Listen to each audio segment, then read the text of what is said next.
साथियों, जैसा कि मैंने आप लोगों से वादा किया है कि मैं आप लोगों को हेल्थ के बारे में, वो आयुर्वेदिक जानकारी के बारे में तथा सच्चे सत्संग के बारे में बताऊंगा। तो उसी क्रम में आज मैं उपस्थित हूँ आप लोगों के सामने।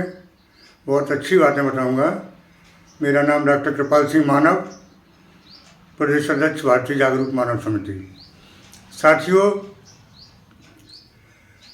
आजकल की बीमारियों में और पहले की बीमारियों में बहुत फ़र्क हो गया है। पहले की बीमारियां इतनी जटिल नहीं हुआ करती थीं जितनी आज हुआ करती हैं। पहले साधारण बुखार, टाइफाइड, मलेरिया, चेचक, हैजा ये हुआ करते थे, लेकिन आज बहुत गंभीर बीमारियां होती हैं, जैसे कि हार्ट अटैक, डायबिटीज, कैंसर। ये कहीं बहुत थोड़े नाम के लिए थे पहले, लेकिन आज ये चीज़ें आम हो गई हैं। अक्सर हम देखते हैं कि ऐसा गांव शायद ही कोई बचा हो जिस गांव में कैंसर के मरीज ना हों। कैंसर का नाम लेते ही जी घबरा जाता है। ऐसा लगता है कि कैंसर मीन्स मौत सामने नाचने लगती है। तो साथियों, इन बीमारियों से हम स्वस्थ रह सकते हैं अगर थोड़ा थोड़ा प्रयास करते रहें तो। लेकिन इसके विपरीत मैंने देखा क्या है कि आजकल के युवा गुटखा खाते हैं, जब उस पर साफ लिखा है कि इसके चबाने से कैंसर होता है। पहले लिखा था, गवर्नमेंट ने लिखवाया था कि इसको खाने से कैंसर हो सकता है, लेकिन आज स्पष्ट शब्दों में गुटखा व सिगरेट के पैकेट पर लिखा हुआ है कि इसके सेवन से कैंसर होता है। लेकिन फिर भी हमारी युवा पीढ़ी का दिल दहलता नहीं है इसको पढ़कर भी। लेकिन जब पूरे जीवन भर हम कमाई करते हैं, मेहनत कर करके पैसा इकट्ठा करते हैं, और ऐसा कोई भयानक रोग लग जाता है जिससे पूरे जीवन की कमाई बाप दादे तक की चली जाती है और बाद में शरीर भी चला जाता है। तो साथियों, थोड़ा ध्यान रखना है। थोड़े थोड़े ध्यान रख के हम ऐसी गंभीर बीमारियों से बच सकते हैं। तो आज गंभीर बीमारियों से बचने का ही हम उपाय बता रहे हैं आप लोगों के सामने। सबसे पहले हार्ट अटैक। हार्ट अटैक से मैंने देखा है कि आजकल युवा भी ग्रसित हैं। पहले किन्हीं बड़े आदमियों को, सेठ साहूकार वगैरह को, राजा महाराजा, विधायक वगैरह, इनको हुआ करते थे हार्ट अटैक। लेकिन आज गरीब, किसान, मजदूर, बच्चे, बूढ़े, सबको हार्ट अटैक हो रहा है। इसका कारण क्या है? इसका कारण हमारा खान पान है। तो थोड़े खान पान की एहतियाती रखें। उसके बाद मैं हल्का सा उपाय बताऊंगा आयुर्वेदिक में। वो 1 साल में 1 महीने 2 महीने कर लिया करें, तो पूरे जीवन भर हार्ट अटैक से हम बचे रहेंगे। साथियों, वो उपाय क्या है? केवल और केवल 2 चीज़ें। पहली चीज़ है फ्लैक्सीड ऑयल या फ्लैक्सीड। फ्लैक्सीड का मतलब है अलसी के बीज। तो अलसी के बीज रोस्टर करके हम थोड़े थोड़े लेते रहें तो हमारी नसें ब्लॉकेज नहीं होंगी और हमें जीवन में हार्ट अटैक नहीं होगा। जाड़ों के दिनों में अखरोट इस्तेमाल करें। अखरोट गर्म भी होता है, सर्दी से संबंधित कोई रोग, सर्दी, जुकाम, खांसी वगैरह नहीं होगी, और उसके इस्तेमाल से कभी भी जीवन में हार्ट अटैक की बीमारी नहीं होगी। तो साथियों, ये उपाय बताया हमने हार्ट अटैक का। थोड़ा खान पान का इंतजाम रखें। खान पान के लिए वही है, तली भुनी चीज़ें ना खाएं, ऑयल चीज़ ना लें, बाजारी ऑयल ना खाएं ज़्यादा। तो थोड़ा परहेज करते रहेंगे तो हम हार्ट अटैक से बचे रहेंगे।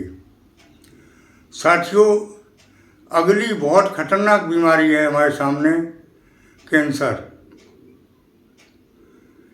कैंसर से भी हम बच सकते हैं अगर थोड़ा ध्यान रखें तो। कैंसर होने के बाद लाखों रुपए खर्च होते हैं। हर आदमी के बस की बात नहीं है जो इलाज करा ले। सब कुछ बेच के गिरवी रख के होने के बाद इलाज कराते हैं, और ज़रूरी नहीं कि मरीज बच ही जाए। तो साथियों, अगर हमारी दैनिक क्रिया सही है, हम सही भोजन करते हैं, टाइम से सोते हैं, दैनिक प्रक्रिया हमारी सही है, तो कैंसर जैसी भयानक बीमारी से भी हमें मुक्ति मिल जाएगी। साथियों, अब हमें करना क्या है? ज़्यादा कुछ नहीं करना है, सिर्फ और सिर्फ अपने खान पान में सुधार करना है, बस दिनचर्या व्यवस्थित करनी है। दिनचर्या हमारी व्यवस्थित है, खान पान शुद्ध है, तो कैंसर जैसी बीमारी भी हमारे पास नहीं फटकेगी। अगली बीमारी है डायबिटीज़। डायबिटीज़ के बारे में भी हल्का सा मैंने अगले वीडियो में बताया था। डायबिटीज़ शरीर को खोखला कर देती है, शरीर में जान नहीं रहती, तो इससे भी हम बच सकते हैं। कैसे बच सकते हैं? कि अपनी पैनक्रियाज को सही रखें, लिवर को सही रखें, और लिवर तभी सही रह सकता है जबकि हम अपना खान पान सही रखें। साथियों, आयुर्वेद में भी इसका उपचार है। अगर हमारा खान पान गलत है, लिवर डिसऑर्डर है, तो लिवर के लिए आयुर्वेदिक दवाओं का यूज़ कर सकते हैं और हम आराम से बच सकते हैं। साथियों, इस तरह से हम डायबिटीज़ से भी बच सकते हैं। साथियों, अगली बीमारी आती है अर्थराइट, यानी घुटनों के दर्द की बीमारी। अक्सर मैंने देखा है, पहले ये बीमारी बुजुर्गों में हुआ करती थी, लेकिन अब बच्चों में भी देखी है। मैंने देखा है ज़्यादातर बीमारी फैट बढ़ने से होती है। शरीर बहुत भारी भरकम हो जाता है, जिनका कि वजन हमारे घुटने सहन नहीं कर पाते हैं, घुटने रगड़ने लगते हैं और दर्द बन जाता है। और भी कारण है, जैसे कैल्शियम की कमी होना। कैल्शियम की कमी से भी घुटनों में दर्द होता है। तो सबसे पहले तो हमें अपना वजन नियंत्रण में रखना है।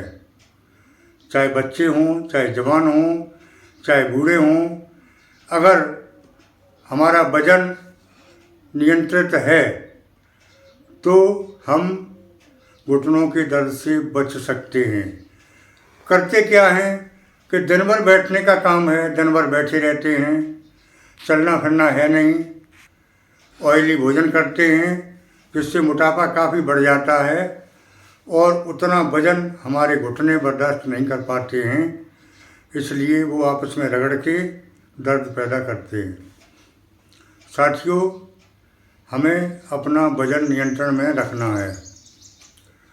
अगली बीमारी है जिसे भी मुझे नज़रअंदाज नहीं करना चाहिए, फैट की बीमारी, मोटापे की बीमारी। मोटापे की बीमारी ऐसी है जिससे तमाम बीमारियां हो जाया करती हैं, तो मुझे मोटापे की बीमारी भी कंट्रोल रखनी है। इसको कंट्रोल रखने के लिए बहुत अच्छा उपाय है और बहुत सस्ता, फ्री का। हम जो है केवल पानी का परहेज करें। पानी मुझे खड़े होकर नहीं पीना है, पानी भोजन करने के बाद नहीं पीना है, भोजन करने से 1 घंटा पहले और भोजन करने के 1 घंटा बाद सुबह उठ के खाली पेट पानी गुनगुना 2-4 गिलास पीना है। अगर इतना सब कुछ कर लेते हैं तो भी हम फैट से यानी मोटापे से बचे रहेंगे। और मोटापे से बच लिए अगर तो सैकड़ों नहीं हजारों बीमारियों से हम अपना शरीर सुरक्षित रख सकते हैं। साथियों, स्वास्थ्य ही जीवन है। अगर हमारा स्वास्थ्य सही है तो स्वस्थ शरीर से ही हम कुछ कर सकते हैं। अगर हमें कुछ करना है, देश की सेवा करनी है, पैसा पैदा करना है, माँ बाप की सेवा करनी है और अपने लिए कुछ करना है, अपनी बीवी बच्चों को खुश रखना है, तो ये सब के लिए हेल्थ ज़रूरी है, निरोग काया ज़रूरी है। अक्सर देखते हैं लोग पैसा खूब कमाते हैं लेकिन शरीर को खो देते हैं। शरीर को खो दिया फिर कोई नहीं पूछता। अपनी निजी बच्चे, पत्नी, इनके लिए भी आदमी बोझ बन जाता है। कब तक सेवा करेंगे? इसलिए पैसा कमाने के साथ साथ हमें अपने स्वास्थ्य का बहुत बड़ा ध्यान रखना है। स्वास्थ्य सही है तो पैसा पैदा तो करेंगे ही, उसके साथ साथ हम सबके भले भी रहेंगे। तो साथियों, ये रहा स्वास्थ्य संबंधी ज्ञान।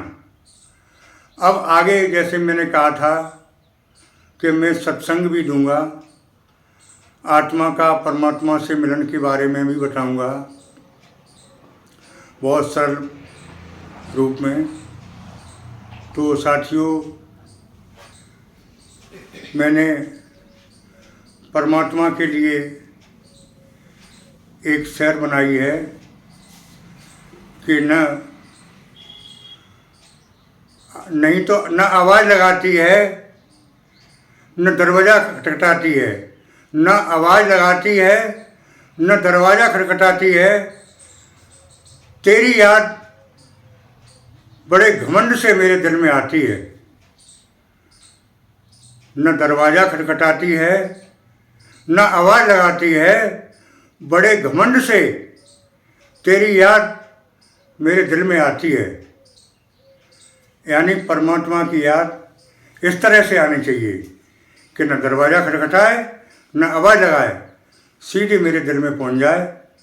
वो है सच्ची भक्ति, परमात्मा के प्रति प्यार। लेकिन ऐसा न करके हमारा युवा वर्ग इसको डालता किस पे है? अपनी फ्रेंड पर, अपनी गर्लफ्रेंड पर। इसी को अपने परमात्मा पर लगा ले तो उसका कल्याण हो सकता है। साथियों,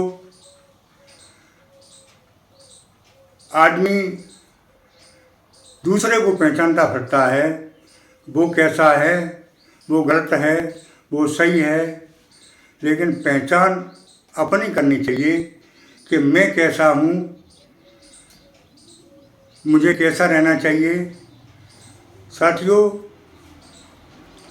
आत्मा का परमात्मा से मिलन कर दो, बस हो गया भजन। अगर वास्तव में ज़िंदगी में सुख चाहते हो तो सब कुछ परमात्मा पर डाल दो।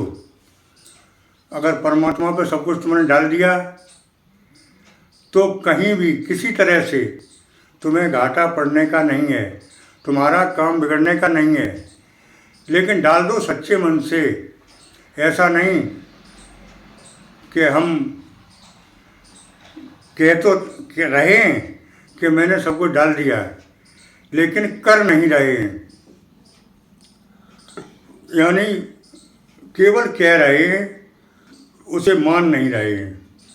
अंदर ले जाइए, अंदर ले जाके उस पार ब्रह्म परमात्मा को सुबह जब निकलो घर से तो उसको साथ लेके निकलो कि प्रभु हम चल रहे हैं, मेरे साथ चलो, मेरी रक्षा करो। उसके बाद दिन भर मैंने जो कुछ किया वो अपने दिनचर्या करते रहे। शाम को जब घर वापस आए तो जो मैंने किया था, अच्छा किया चाहे बुरा किया, प्रभु सब कुछ जो कुछ मैंने दिन में किया वो तेरे हवाले किया, मेरे पास कुछ नहीं। ये है कर्म मार्ग। उस परमात्मा से मिलने के लिए 3 रास्ते बताए विद्वानों ने।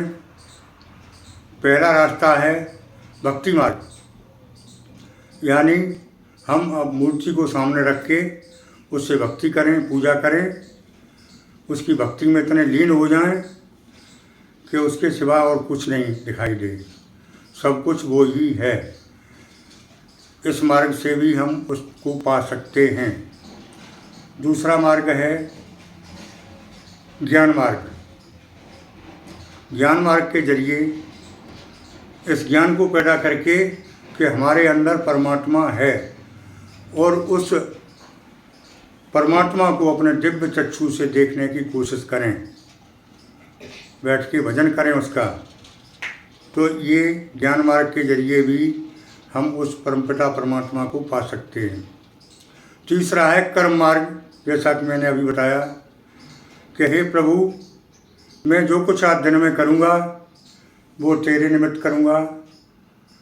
शाम को ये कहना है कि प्रभु मैंने जो कुछ किया तेरे लिए किया, चाहे वो बुरा हो चाहे भला हो, मेरे पास कुछ नहीं है। ये भी उस परमपिता परमात्मा से मिलने का रास्ता है और वो ज़रूर मिलेगा। साथियों, अगर हम निश्चल मन से उस परमपिता परमात्मा को याद करते हैं तो मुझे ये रास्ता जो गुरु ने बताया है वो गुरु ही रह जाता है और शिष्य शक्कर हो जाता है। कहावत भी है कि गुरु ही रह गया और चेला चीनी हो गया। एक दृष्टांत के जरिए आपको समझाने की कोशिश करूँगा कि एक गुरुजी कुछ शिष्यों के साथ आश्रम में रहा करते थे। तो एक लड़का जवान, उसने सोचा कि मुझे खाने पीने की मेरी व्यवस्था नहीं हो रही है, तो मैं चलो उस आश्रम पे गुरुजी से कहते हैं कि मुझे भी शिष्य बना लो, और वो मुझे शिष्य बना लेते हैं तो मेरे खाने पीने की मौज आ जाएगी, आराम से वक्त कटेगा। भोला मन था, जानता कुछ नहीं था बेचारा। उन संत के पास गया कि गुरुजी मुझे शिष्य बना लो। गुरुजी ने कहा ठीक है बेटा, ये 5-6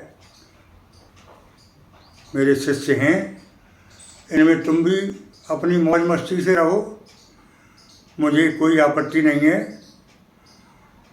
एक रुद्राक्ष दिया उन्होंने और मंत्र दिया, रुद्राक्ष गले में पहना दिया, मंत्र दे दिया इसका जाप करो सुबह नहा धो के, और भाई कुटिया पे जो काम हो वो करो, भोजन बनाओ और खाओ। संत ने, वो शिष्य ने कहा कि ठीक है महाराज जी। बड़ा खुश हुआ, गेरुआ वस्त्र भी धारण करा दिए। तो वो बेचारा पेट का टूटा हुआ था, आराम से वहाँ भोजन उसे मिलने लगा और वो भोजन सुबह शाम मस्ती से करने लगा, काफ़ी तंदुरुस्त हो गया, अच्छा हो गया। एक दिन वो देखता है कि कोई भी हमारा मतलब उनका गुरु भाई कुछ नहीं कर रहा है, केवल झाड़ू पोंछा करके सब शांत बैठे भजन कर रहे हैं। काफ़ी समय हो गया, वो चिंतित हुआ कि भोजन का टाइम निकल रहा है और कुटिया पे भोजन की आज व्यवस्था ही नहीं है। तो उसने गुरुजी से कहा कि गुरुजी आज भोजन की व्यवस्था नहीं हो रही है, क्या बात है। तो वो संत बोले उनके गुरुजी कि आज बेटा एकादशी है, एकादशी को हम सभी लोग व्रत रहते हैं और तुम भी व्रत रहिए। उसने कहा कि महाराज मैं व्रत नहीं रह पाऊँगा, कृपा करके मेरी व्यवस्था कोई ऐसी करवा दो, मैं व्रत नहीं रह पाऊँगा, मुझे परेशानी होगी, मैं बीमार हो जाऊँगा। उन्हें कोई बात नहीं है बेटा, तो ऐसा करो, जी अपनी गऊँ चराने जाया करता था वो, तुम ऐसा करो राशन ले लो, आटा ले लो, तेल घी शक्कर ले लो, सब्जी ले लो और वहीं पर अपनी गाय चराना और भोजन तुम वहीं बना लेना। सबसे पहले भोजन बना के परमात्मा का, कन्हैया जी का भोग लगा देना और भोजन कर लेना। उन्हें ठीक है महाराज जी। तो वो शिष्य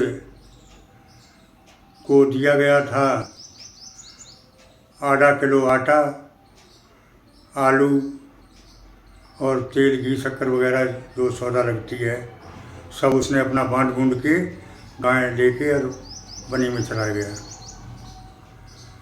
गाय चराई, भोजन का टाइम हुआ तो उन्होंने कहा कि चलो भोजन बनाते हैं।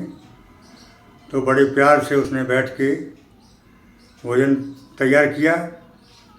फिर गुरुजी की बात याद आ गई कि गुरुजी ने कहा था कि कन्हैया जी का भोग लगाना। तो रोटियां 6 बनी थीं, 2 रोटी पर सब्जी रख के और वो आंख बंद करके बैठ गया कि महाराज जी आइए, कन्हैया जी आइए, ये मैंने भोग लगा दिया है प्यारा प्यारा, और आप आके भोग पाइए, मैं तभी भोजन करूँगा। कन्हैया ने सोचा कि ये बहुत निर्मल हृदय है, ये जानता ही नहीं है, ये वास्तव में भोजन नहीं करेगा तब तक जब तक मैं नहीं पहुंच जाता हूँ। तो कान्हा को आते देर नहीं लगी, वो तुरंत गरुड़ पर सवार होके आ जाते हैं और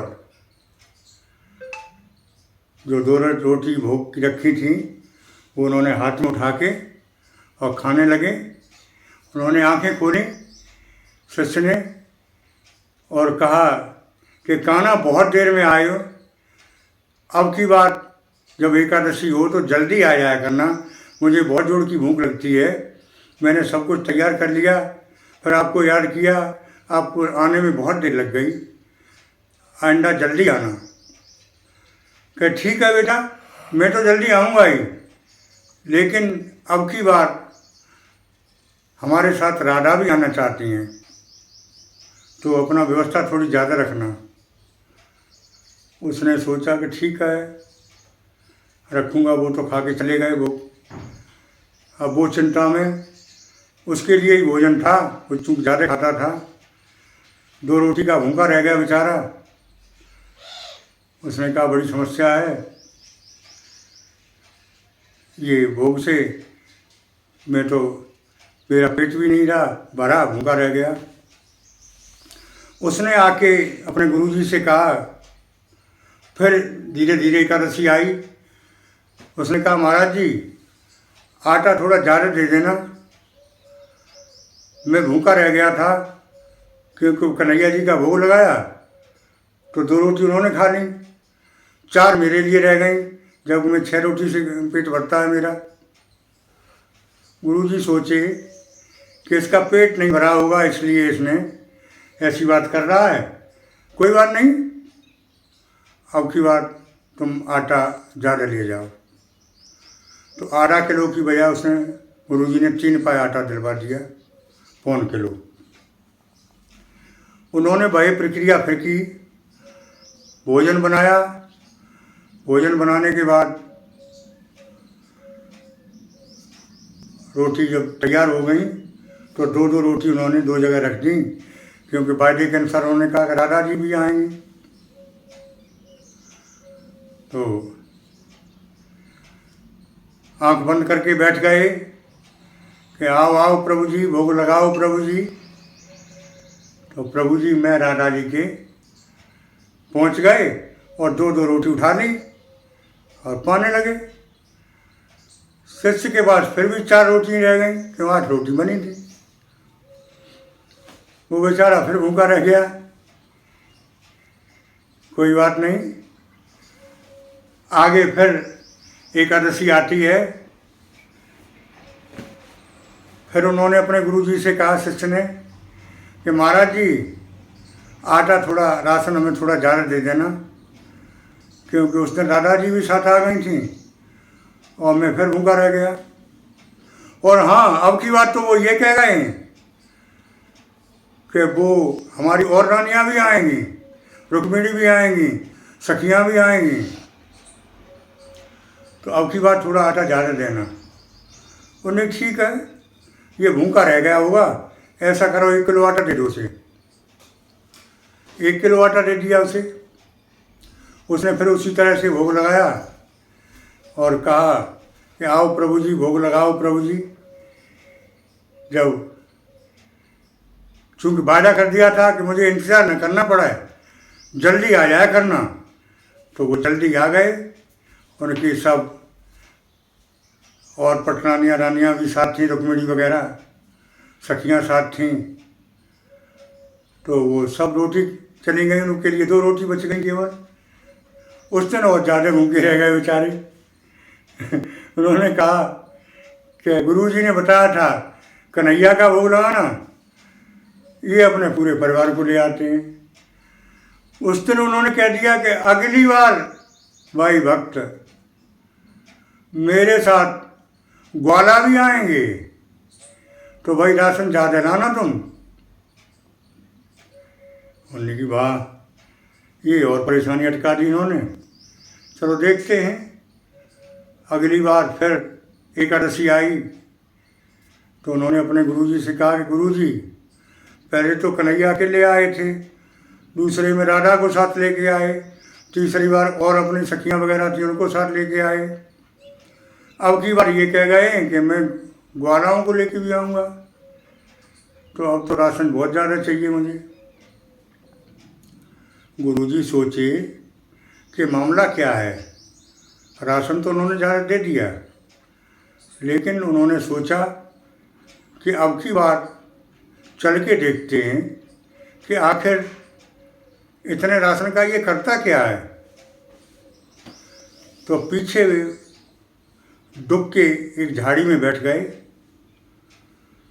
शिष्य ने उसी तरह से अपना बनाया भोजन, और बनाने के बाद उसने अपना लगा दिया भोग और बुलाने लगा कि आओ आओ प्रभु जी, भोग पाओ प्रभु जी।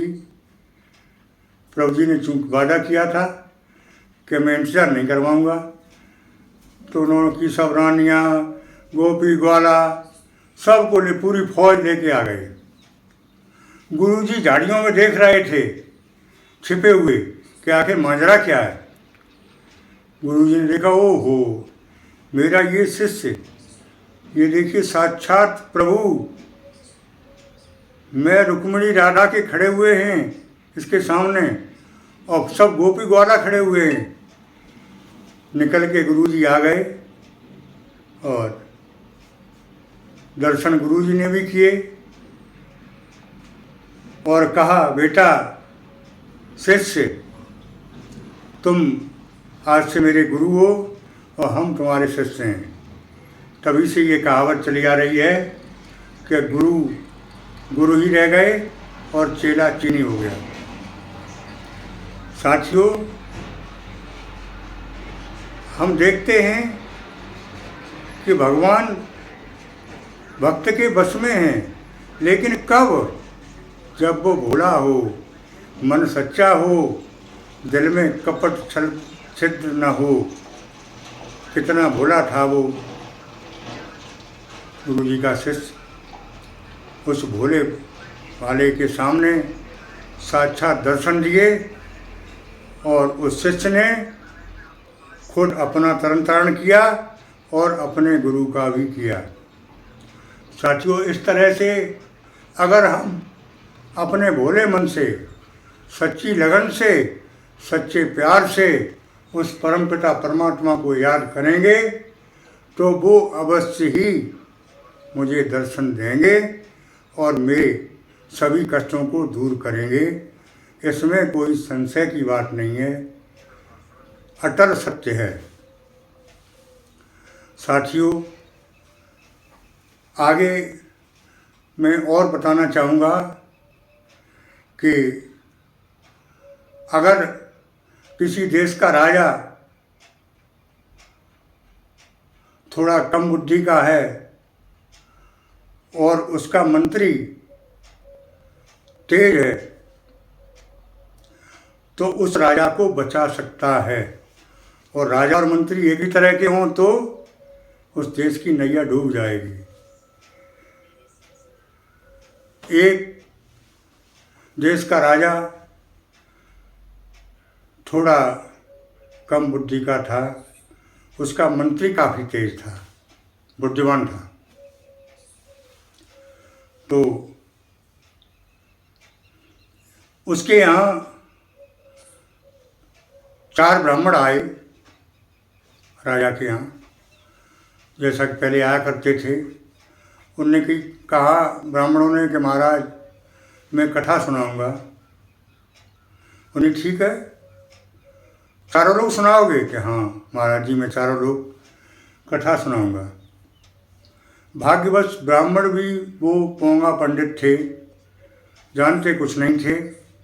उन्होंने सोचा कि कुछ उल्टा सीधा कहेंगे राजा के सामने तो राजा इनाम दे देगा, उससे हमारी गुजर बसर होगी। गरीब थे बेचारे, जानते कुछ नहीं थे।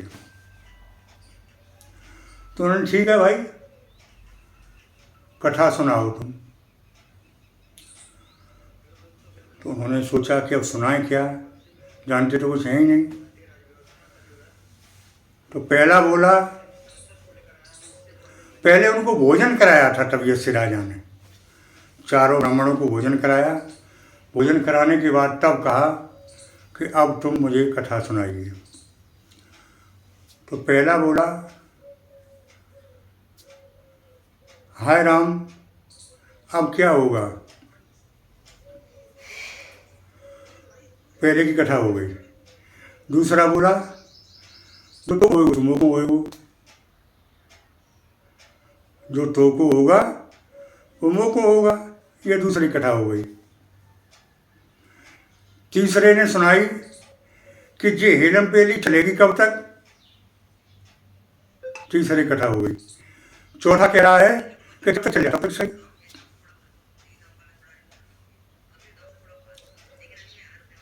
राजा बोला कि चारों ब्राह्मणों ने तुमने कथा सुना दी, ये कौन से वेद में है? ये न रामायण में है, न भागवत में है, न गीता में है, न किसी वेद शास्त्र में है। क्या सुनाया तुमने? तुमको तो सजा मिलनी चाहिए। अब मैंने कहा था मंत्री चतुर हो, तो मंत्री चतुर था। मंत्री ने कहा कि नहीं महाराज जी, कथा ये रामायण से है। कि मंत्री जी मेरी तो समझ में नहीं आ रही भाई, कौन सी रामायण से है? कि ये वाल्मीकि रामायण से है। तो मुझे बताओ भाई कैसे है। बताता हूँ। मंत्री बोला कि पहले ने सुनाया कि हाय राम, अब क्या होगा। तो ये उस समय की बात है जब सीता जी अशोक वाटिका में बैठी हुई थी। तो सीता मैया ने कहा अपने राम को याद करके कि हाय राम, अब क्या होगा। चूंकि त्रिजटा नाम की राक्षसी उनकी पैरे पर थी, तो वो बोली कि देवी जो तुमको होगा सो मुझको होगा, कि मैं भी तुम्हारे साथ हूँ। ये दूसरे पंडित की कथा है। अच्छा, फिर तीसरे ने सुनाया कि ये हेलम पेली चलेगी कब तक। तो रानी मंदोदरी ने समझाया रावण को कि पति महाराज, सीता जी को विदा कर दो, ये तुम्हारी हेलम पेली कब तक चलेगी ऐसे जो चला रहे हो। तो रावण जवाब दे रहा है कि रानी, ये तो जब तक चल जाए तब तक सही। इस तरह से ये रामायण की चारों बातें हैं। उस चतुर मंत्री ने राजा को समझा दिया। राजा ने काफ़ी धन देकर उन मूर्ख ब्राह्मणों को विदा कर दिया। यानी कहने का भाव ये है कि अगर राजा थोड़ा कम बुद्धि का है और मंत्री काबिल है तो वो उस राज्य को चला सकता है, जैसा कि इस दृष्टांत में देखा। लेकिन जो राजा और मंत्री एक जैसे हों तो उस राज्य की नैया ही डूब जाएगी।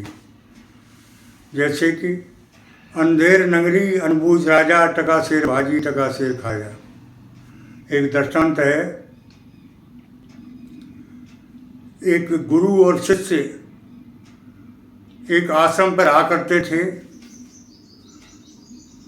उन्होंने सुना कि फलां देश में बहुत सस्ता है,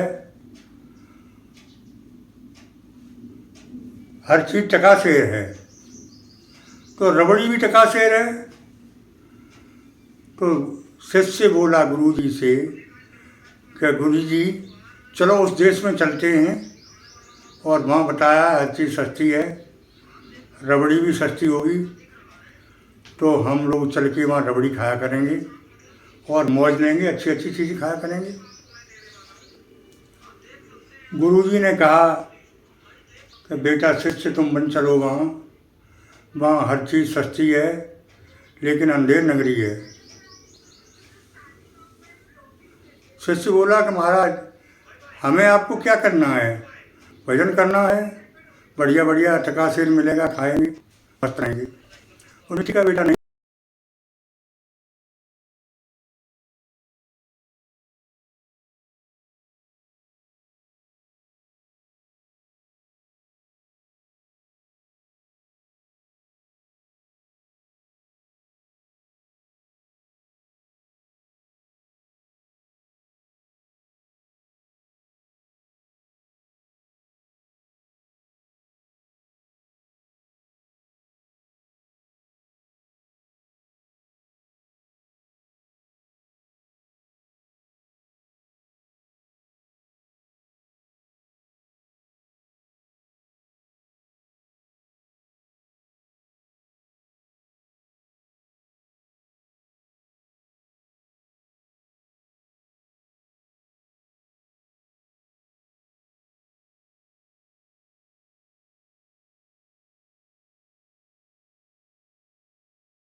साथियों, तो उस राजा के पास जो शिकायत करने बकरी वाला गया था, उसने दीवार वाले को बुलाया कि तुम्हारी दीवार गिरने से उसकी बकरी मर गई, लिहाजा तुम्हें मृत्युदंड दिया जाता है, फांसी की सजा। दीवार वाले ने कहा महाराज मेरी भी अर्ज सुनी जाए। क्या सुनाइए। कि इसमें मेरा दोष नहीं है। कि फिर किसका दोष है। कि सरकार जो वो लेबर था हमारा जो गारा बनाता था उसका दोष है, उसने गारा पतला कर दिया, लिहाजा दीवार कमज़ोर हो गई, गिर गई। कि तो ठीक है तुम बरी हुए, उस लेबर को बुलाओ जिसने गारा बनाया। तो गारा बनाने वाला उपस्थित होता है राजा के सामने। राजा ने कहा कि भाई तुमने गारा पतला कर दिया, इससे उसकी बकरी दीवार सही नहीं बनी और उसकी बकरी मर गई दीवार गिर के, लिहाजा तुम्हें फांसी की सजा दी जाती है।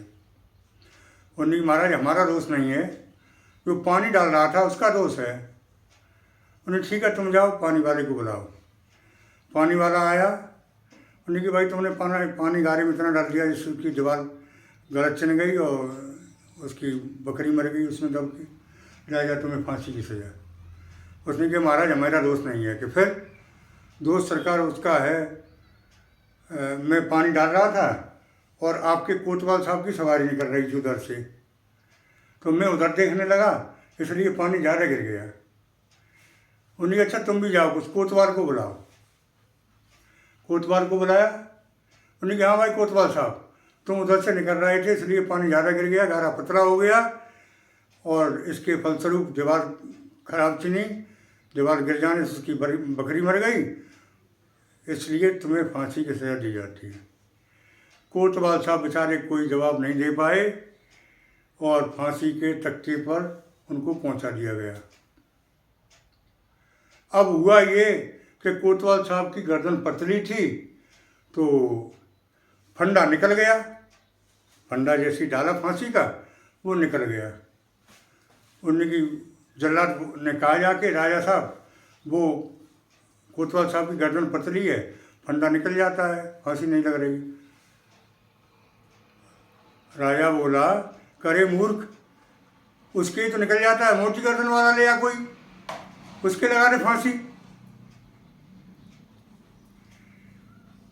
तो उन्होंने राजा के सिपाही ढूंढते फिरते हैं कि मोटी गर्दन वाला कोई मिले, तो वो ही गुरु शिष्य मिल गए बगिया में भजन करते हुए। उन्होंने कहा भाई चलो तुम्हें राजा साहब बुला रहे हैं। और नहीं महाराज मैंने क्या बिगाड़ा है मुझे बुला रहे हैं।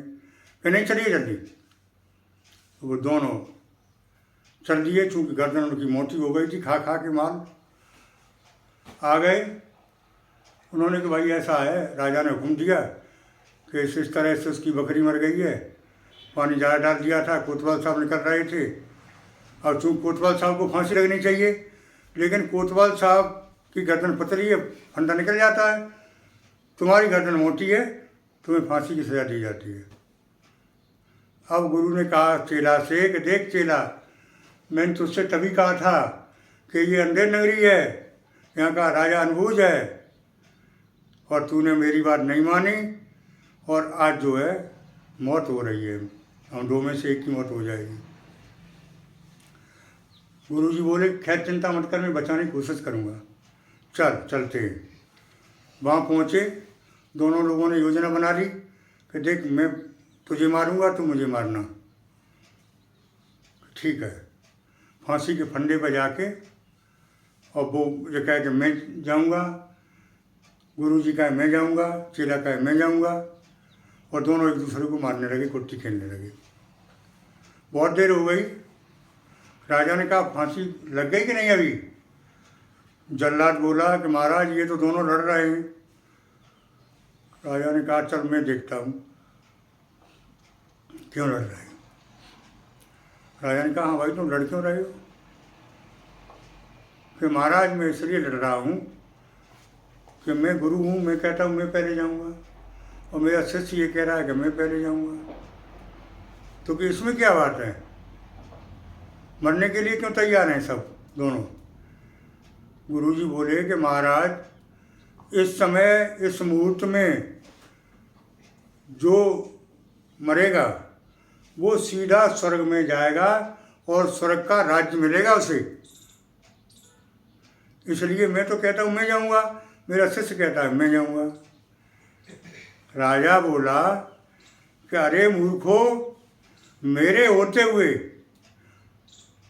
और मेरे सामने तुम बात स्वर्ग के राजा बनोगे जाके? भागो यहाँ से, मैं जाऊँगा पहले। और उस मूर्ख राजा ने खुद अपने कोई फांसी लगवा ली और वो मर गया। गुरु और चेला बच गए।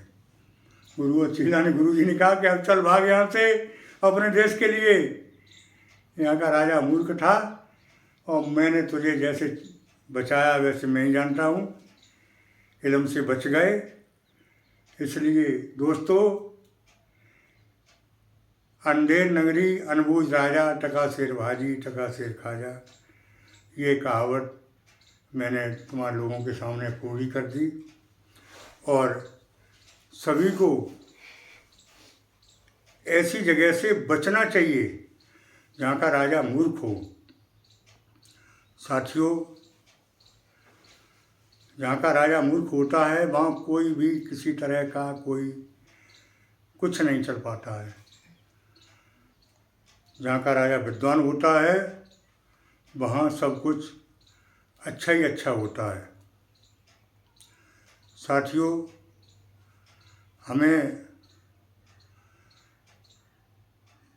परमपिता परमात्मा ने ये शरीर दिया था, उस समय ये वादा करवाया था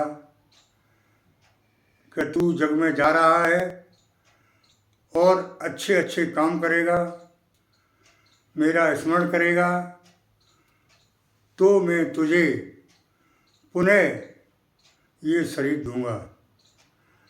लेकिन यहाँ पर आके मनुष्य सब कुछ भूल जाता है। उसे सिर्फ यहाँ की बातें याद रह जाती हैं, वहाँ जो वादा करके आता है वो सब कुछ भूल जाता है। साथियों, आदमी की तो औकात क्या है। भगवान ने खुद अवतार लिया था सूकर चित्र सूरों पर, सूकर के रूप में, तो उनका परिवार बढ़ गया। सूर के रूप में अवतार लिया था यहाँ पर। जब उनका समय पूरा हो गया तो ब्रह्मा जी ने उन्हें बुलाया कि अब आप आइए, आप जिस काम के लिए गए थे वो आपका काम पूरा हो चुका है, अब आप अपना आके शासन सिंहासन संभालिए। तो वो ब्रह्म जिसने अवतार लिया वो खुद इतना यहाँ आके मशगूल हो चुका था, मना करने लगा, बोला कि नहीं, मैं यहीं ठीक हूँ, मेरी सूर्या रह जाएगी, मेरे बच्चे रह जाएंगे, मैं यहीं ठीक हूँ। तो फिर उन्हें ऐसी चीज़ें दिखाई गईं, आरती की गई, हवन किया गया। तब उनको स्मरण आया कि हाँ, मैं कहाँ था और मुझे कहाँ पहुँचना चाहिए। तब वो मोह माया छोड़ के वहाँ पहुँचे थे। यानी मैंने कहने का मतलब मेरा ये है कि मनुष्य की तो औकात क्या है। पार ब्रह्म परमेश्वर पार ब्रह्म भी भ्रमित हो जाता है यहाँ आके कि मुझे क्या करना है, कहाँ जाना था, कहाँ आ गया हूँ। मनुष्य इसी भ्रमजाल में फंसा हुआ है। वो पूरे जीवन भर फंसा रहता है और अपने को निकालने में बहुत ही मुश्किल होता है। एक लड़का था, बेचारा गरीब था, उसको मोटिवेशन मिला कि तुम पैसे वाले हो सकते हो। तो उस बेचारे ने काफ़ी मेहनत की। मेहनत करने के बाद काफ़ी वो धनी हो गया, काफ़ी पैसा हो गया। पूरी ज़िंदगी की ताकत झोंक दी उसने पैसा कमाने में। पैसा कमाया, खूब पैसा कमाया, लेकिन उस परमात्मा का ध्यान नहीं किया, भजन नहीं किया। उसकी उम्र, पैसा तो बहुत कुछ हो गया, उस पर बहुत धनी हो गया, लेकिन भजन नहीं किया। तो एक संत ने बताया कि अब तुम 60 साल के हो गए हो, कुछ परमात्मा का भजन कर लो भाई। वहाँ जाओगे तो क्या कहोगे जाके, क्या वचन दे के आए हो और तुम्हें क्या कहना है, क्या करोगे। तो उसने कहा ठीक है, अब मैं 60 वर्ष का हो चुका हूँ, पूर्ण काम भी हो गया, पैसे की हमारे पास कमी नहीं है, लड़के नाती सब सरसब्ज हो चुके हैं और मुझे अब कल से भजन करना है। आज मेरी वर्षगांठ है, मेरा बर्थडे मनेगा आज, 60वीं वर्षगांठ। उसने बड़ी तबीयत से खूब यार दोस्तों के साथ तबीयत से जश्न मनाया, खूब डांस किया और कहा अब 60वीं वर्षगांठ मनाने के बाद अब तबीयत से मैं भजन करूंगा और कुछ नहीं करूंगा। दिन भर प्रोग्राम चला, पार्टी हुई, शाम को रात 10 बजे 11 बजे तक। उसके बाद वो अपने कमरे में एसी चला के लेट गया। जब एसी चला के लेट गया वो, तो रात में देखता है, अकेला लेटा था एसी वाले कमरे में, रात में देखता है बहुत विशालकाय काली छाया, काला काला आदमी उसके कमरे में घुस आया। उसने कहा हाँ भाई तुम कैसे आ गए, कमरा तो चारों तरफ से लॉक था। वो ऐसा बोला मैं तो कहीं भी जा सकता हूँ, यानी वो यमदूत था। उन्होंने कहा चलो भाई तुम्हारा समय हो चुका है। उन्होंने कहा भाई ऐसा करो, मैंने बहुत कमाई की है, 50-50। कि क्या मतलब, कि आधा आधा कर लो, आधी कमाई ले लो और मुझे कुछ दिनों के लिए छोड़ दो, मैं भजन कर लूँ। कह नहीं भाई रिश्वत दे रहे हो यार, रिश्वत नहीं चलती है। करे भाई 100% पूरा पूरा। उन्होंने कि नहीं भाई रिश्वत नहीं चलती है हमारे यहाँ, तुम्हें चलना होगा। उन्होंने कहा मैंने भजन नहीं कर पाया है, सब कुछ देने के बाद मुझे कुछ टाइम मिल जाए तो मैं भजन कर लूँ। कि नहीं नहीं अब कुछ नहीं कर सकते और तुम्हें चलना ही होगा। यानी उनको वो ले गया। तो पूरे जीवन भर सोचते ही रहे कि मुझे भजन करना है और भजन नहीं बेचारे कर पाए। तब तक उनका अंतिम समय आ गया और वो चले गए। तो साथियों मुझे 60 साल का समय नहीं देखना है। भजन कर मस्त जवानी में बुढ़ापा किसने देखा है, भजन कर मस्त जवानी में बुढ़ापा किसने देखा है। यानी जवानी में ही भजन शुरू कर दे, बुढ़ापे के लिए मत बैठ। बुढ़ापे में क्या है, सब कुछ जवानी में ही होता है। तो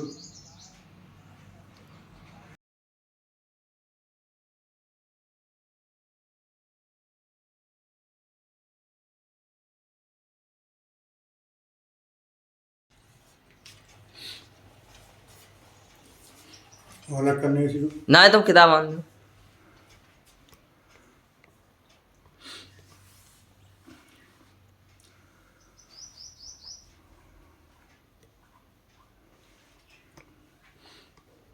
कोई गया किताब पढ़ रहा है, कोई दिक्कत ना, कोई देखे घलनो पहुंचे कोई ना।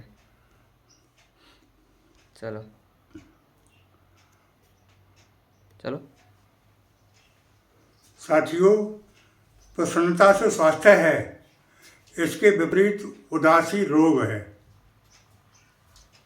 नदी हट जाती है, पहाड़ डिगता नहीं देखा, टहनी मुड़ जाती है, तना मुड़ते नहीं देखा, लोहा कट जाता है, हीरे को कटते नहीं देखा, झील सूख जाती है, समुद्र को सूखते नहीं देखा, झूठाई मर जाती है, सच्चाई को मरते नहीं देखा।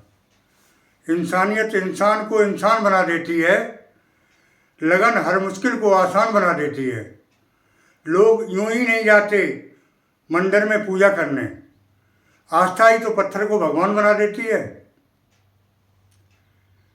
साथियों 2 लाइनें आप लोगों के सामने और रखूँगा कि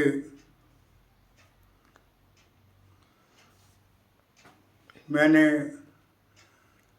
ये अंग्रेजी में 2 लाइनें तैयार की हैं, आजकल के युवाओं को सौंप रहा हूँ। आजकल के युवाओं को सौंप रहा हूँ 2 लाइनें ये, कि युवा आजकल प्रेम में कितने पागल हैं, अपना सब कुछ भूल जाते हैं, तो एक युवा अपनी प्रेयसी के लिए, अंग्रेजी में चूँकि पढ़ा लिखा है तो अपनी गर्लफ्रेंड के लिए लिख रहा है कि lily can fade, roses can die, you can forget me but how can I. Lily can fade, roses can die, you can forget me but how can I. Mountains can fly, rivers can dry, you can forget me but how can I. एक युवा ने लिखा है अपनी girlfriend के लिए ये। मैं इसके बारे में हिंदी में बताऊंगा कि वो लिख रहा है कि लिली कैन फेडी, लिली का फूल होता है जो कभी मुरझाता नहीं है, ये इंग्लैंड में पैदा होता है। तो वो कह रहा है कि लिली का फूल मुरझा सकता है, roses can die, rose means गुलाब, गुलाब का फूल मर सकता है। यू कैन फॉरगेट मी, तुम मुझे भूल सकती हो, लेकिन हाउ कैन आई, मैं तुम्हें कैसे भूल सकता हूँ। आगे लिख रहा है वो, माउंटेन्स कैन फ्लाई, पर्वत उड़ सकते हैं, रिवर्स कैन ड्राई, नदियाँ सूख सकती हैं, you can forget me but how can आई, तो मुझे भूल सकते हो या भूल सकती हो, लेकिन मैं तुम्हें कैसे भूल सकता हूँ। तो ये है आजकल का युवा, पढ़ा लिखा युवा है, इंग्लिश भी अच्छी तरह जानता है, तो उसने बहुत अच्छा लिखा है।